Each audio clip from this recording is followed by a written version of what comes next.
안녕하십니까. 12월 14일 토요일 말씀 묵상 함께 시작하겠습니다. 오늘도 주님께서 그 은혜 가운데서 우리를 평안히 지켜주시고 주님을 더욱더 사랑하고 또한 형제와 자매를 사랑하는 그런 마음 주시기를 기도합니다. 오늘 본문은 출애굽기 35장 20절에서부터 29절까지 말씀이고요. 이 본문을 통해서 교회가 하나의 공동체성을 가져야 된다는 사실에 대해서 한번 묵상해 보았으면 좋겠습니다. 그럼 먼저 말씀을 보시고 묵상해 나가도록 하겠습니다. 이스라엘 자손의 온 회중이 모세 앞에서 물러갔더니 마음이 감동된 모든 자와 자원하는 모든 자가 와서 회막을 짓기 위하여 그 속에서 쓸 모든 것을 위하여 거룩한 옷을 위하여 예물을 가져다가 여호와께 드렸으니 곧 마음에 원하는 남녀가 와서 팔찌와 귀고리와 가락지와 목걸이와 여러 가지 금품을 가져다가 사람마다 여호와께 금예물을 드렸으며 무릇 청색, 자색, 풍색실과 가는 배실과 염소털과 붉은 물들인 수디양의 가죽과 해달의 가죽이 있는 자도 가져왔으며 은과 노수로 예물을 삼는 모든 자가 가져다가 여호와께 드렸으며 섬기는 일에 소용되는 조각목이 있는 모든 자는 가져왔으며 마음이 슬기로운 모든 여인은 손수 실을 빼고 그 뺀 청색, 자색, 풍색 실과 가는 배실을 가져왔으며 마음의 감동을 받아 슬기로운 모든 여인은 염소털로 실을 뽑았으며 모든 족장은 호마노와 및 에봇과 흉패에 물릴 보석을 가져왔으며 등불과 관유와 분향할 향에 소용되는 기름과 향품을 가져왔으니 마음에 자원하는 남녀는 누구나 여호와께서 모세 손을 빌어 명령하신 모든 것을 만들기 위하여 물품을 드렸으니 이것이 이스라엘 자손이 여호와께 자원하여 드린 예물이니라. 오늘 보면은 사실은 성막을 지을 때 어떤 예물들이 바쳐졌고 그 재료들이 어떻게 모여졌다 하는 것을 설명하는 부분인데요. 이 본문을 읽으면서 이것을 바치는 사람들의 마음과 태도가 어떠했는가를 좀 살펴볼 필요가 있어요.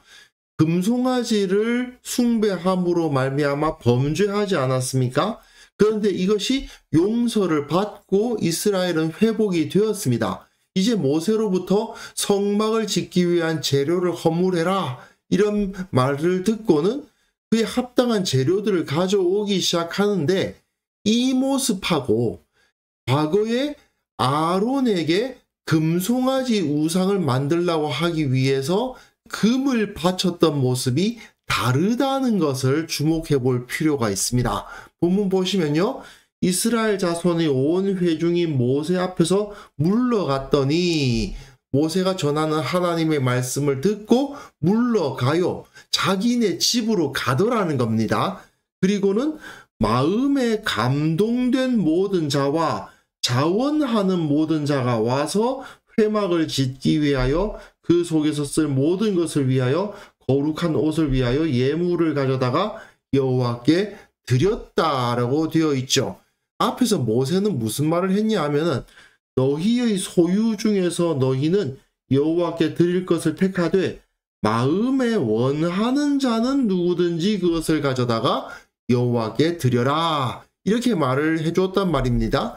그런데 이 말이 아론의 말과는 상당히 달랐습니다. 아론이 금송아지를 만들 때는 어떻게 합니까? 아론이 그들에게 이르되 너희의 아내와 자녀의 귀에서 금고리를 빼어 내게로 가져오라 되어 있죠. 첫 번째로는 금고리를 빼라 해가지고 여러 물품을 다 받는 게 아니라 금고리를 빼라고 되어 있고 또 하나는 나에게로 가져오라고 되어 있단 말입니다.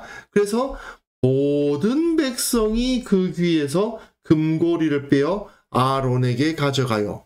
많이 다르다는 것을 느끼실 수 있나요?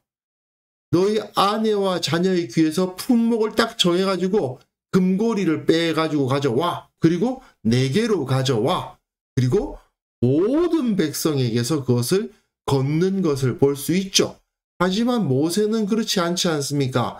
이런 것들이 필요해요 라고 말하면 사람들이 우리 집에는 금은 없지만 은은 있어. 나는 금도 없고 은도 없지만 그래도 천이라도 짜서 바쳐야 되겠어. 이런 마음을 품게 된단 말이죠. 그런 차이가 여기서 나타나고 무엇보다도 모든 백성에게서 걷는 게 아니에요. 자원하는 모든 자가 오는 거예요. 이 차이가 상당히 큽니다. 결국 성막은 각 사람에게 다 부과하는 세금으로 짓는 것이 아니었습니다. 기쁨의 예물로 짓는 거예요. 모든 사람들에게 정해진 액수를 부과하거나 또는 정해진 비율을 부과해서 모든 사람들로부터 다 재물을 걷어서 그 성막을 짓는 것이 생각하기에 따라서는 그게 더 효율적으로 보일 수도 있고요. 또 공평하다고 느끼시는 분들도 있는데요. 하나님의 법도, 특히 하나님의 백성인 이스라엘에서는 그러한 방식으로는 성막을 지을 수가 없는 겁니다. 그 다음 본문 보시면요. 22절부터 29절까지를 길게 볼 텐데요. 이 분위기를 보셔야 돼요.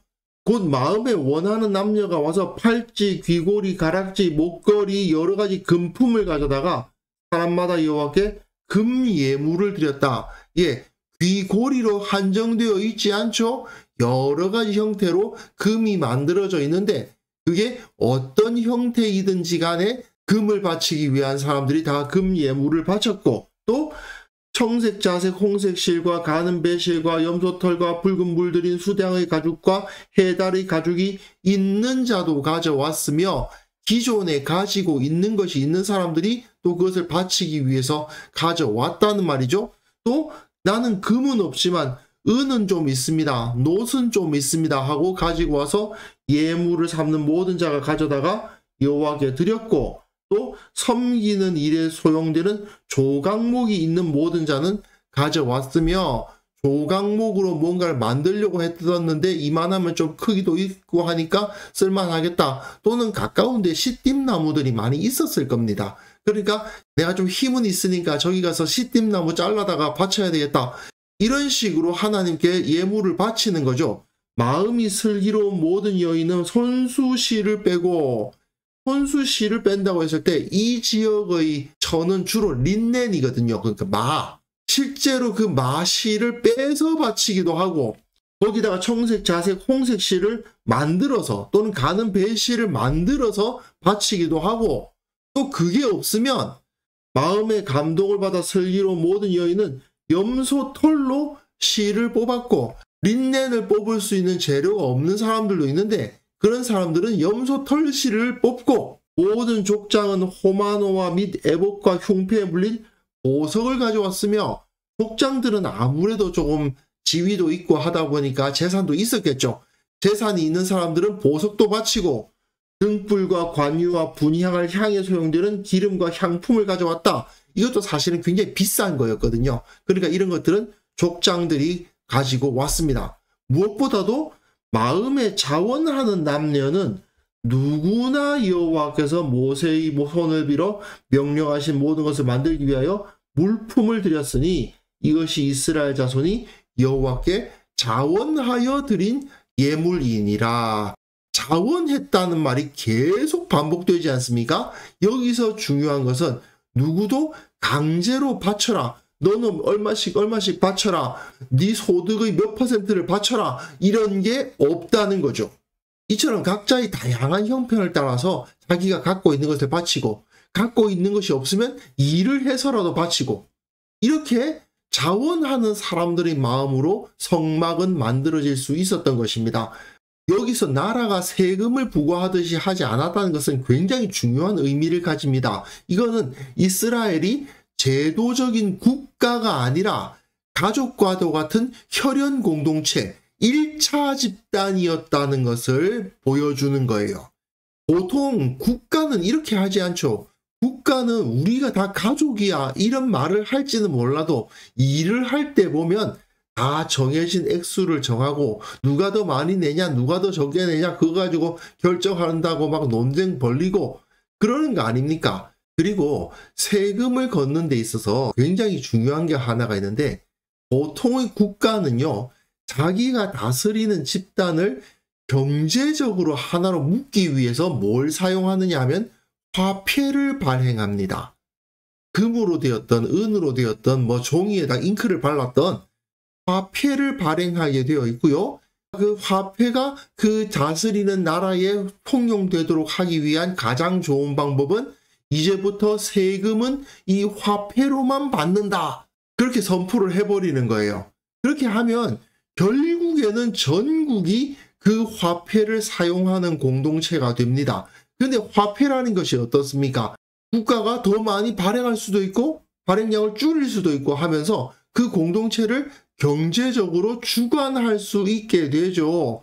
근데 문제는 말이죠. 이렇게 화폐가 활성화되면은 그 사회의 모든 관계가 화폐를 통해 이루어지게 되고, 화폐는 기본적으로 그 자체로서는 쓸모가 없기 때문에 거래를 해야만 그것이 가치를 가지게 되죠. 그래서 인간관계 전체가 점점 더 거래 관계로서 변화되어 가기 시작합니다. 결국 공동체가 혈연 공동체와 같은 1차 집단적인 성격을 점점 잃어가고 점점 2차 집단이 되기 시작하죠. 회사와 같이 어떤 목적을 가지고 함께 모여서 협의를 해서 움직이는 거지, 너와 나는 친구야, 우리는 가족이야, 이런 의식은 사라져가기 시작한다는 겁니다. 하지만 하나님께서는 이스라엘로 하여금 형제의 의식을 갖고 있기를 원하셨습니다. 그러다 보니까 그 질서를 가만히 보면 그 조상들의 혈통을 따라요. 12지파가 있는데 형지파가 있고 동생지파가 있어요. 하나님은 이스라엘이 이러한 성질을 잃어버리지 않기를 원하셨다는 거죠. 그러다 보니까 성경에서는 우리는 서로 골육이다 이런 표현들이 많아요. 우리는 가족이다 이거죠. 근데 현대의 교회 역시 일반 국가나 사회와 같은 형태가 아니라 기본적으로는 혈연 공동체와 같은 1차 집단으로서의 정체성을 가져야 되거든요. 그런데 과연 교회가 그런 모습을 지금 가지고 있는가? 이건 우리가 깊이 생각해 볼 문제라고 여겨집니다. 우리가 진정 가족과도 같은 끈끈한 사랑과 연합을 느끼고 있는가? 적어도 먼 친척 대하듯이 그래도 우리가 한 교회인데, 그래도 우리가 서로 이렇게 서로 사랑하는 사이인데 이런 마음을 가지고 있는지는 적어도 우리가 생각해 볼 필요가 있지 않는가, 그렇게 여겨집니다. 그리고 이러한 마음을 가질 수 있기 위해서 가장 중요한 게 뭐겠어요? 결국은 하나님을 사랑하고 예수 그리스도의 몸된 교회를 사랑하는 마음이 있어야 그런 마음이 생기겠죠. 그래야 그들이 1차 집단적인 성질을 가지게 되고, 누가 더 냈니, 누구는 덜 냈니, 쟤네들은 무임승차자니 어쩌니, 이런 논쟁들이 생기지 않을 거 아닙니까? 우리가 진정 교회를 사랑하고 하나님의 영광이 이 공동체 가운데 나타나기를 원한다면 이런 1차 집단적인 모습, 가족과도 같은 모습이 교회에 나타나기를 위해서 노력하고 기도해야 될 것입니다. 그래서 이 시간 함께 기도하실 때에는요, 우리가 교회를 사랑하고 섬기기를 기뻐하게 하옵소서. 우리 교회 모든 성도들 진정한 친밀함을 누리고 서로 사랑하고 하나 되게 하옵소서. 함께 기도하는 시간 가졌으면 합니다.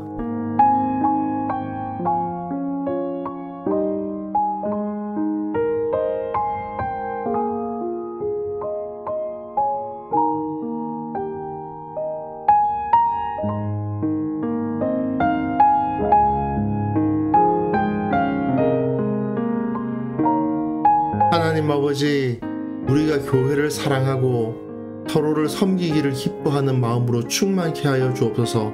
자원하는 마음으로 교회를 위해서 섬기고 자원하는 마음으로 내가 가진 것과 나의 시간과 나의 노력을 드리기를 기뻐하게 하시고, 그것을 통해서 우리가 진정한 친밀함을 누리고 온전히 더욱더 사랑하고 하나 되는 공동체를 만들어갈 수 있도록 도와주옵소서. 우리 교회 모든 성도들이 이 교회 내에서 진정 가족과도 같은 마음을 누리게 도와주시고, 진정 친밀한 공동체, 형제 자매와 같은 친척과도 같은 느낌을 받을 수 있도록 주께서 은혜를 내려주시고 우리를 더욱더 건강케 하여 주옵소서. 주님, 특별히 원하옵기는 내일 우리가 주님 앞에 예배를 드리는데 진정 하나 된 공동체로서 주님께 온전히 나아갈 때에 성령으로 우리가 하나 되게 하여 주시고 주님의 능력이 그 가운데 나타나고 주님께서 영광을 보여주시는 그런 역사가 일어날 수 있도록 주께서 우리 예배 가운데 은혜 위에 은혜를 부어 주옵소서. 아버지 하나님, 오늘 하루도 우리가 강건하게 주님을 바라보며 살아가기를 원합니다. 또한 특별히 이 나라를 주님께서 불쌍히 여겨주셔서 진정 이 나라가 올바른 방향으로 나아갈 수 있도록 도와주시고, 또한 우리가 이 세상에서 살아가는 그 모든 삶 가운데서 주님의 진리 가운데서 살아가고 주님의 인도하심을 누리며 살아가고 주님의 풍요케 하심 가운데서 기쁨과 안식을 누릴 수 있도록 오늘 하루도 도와주옵소서. 감사드리옵고 예수님의 이름으로 기도합니다. 아멘.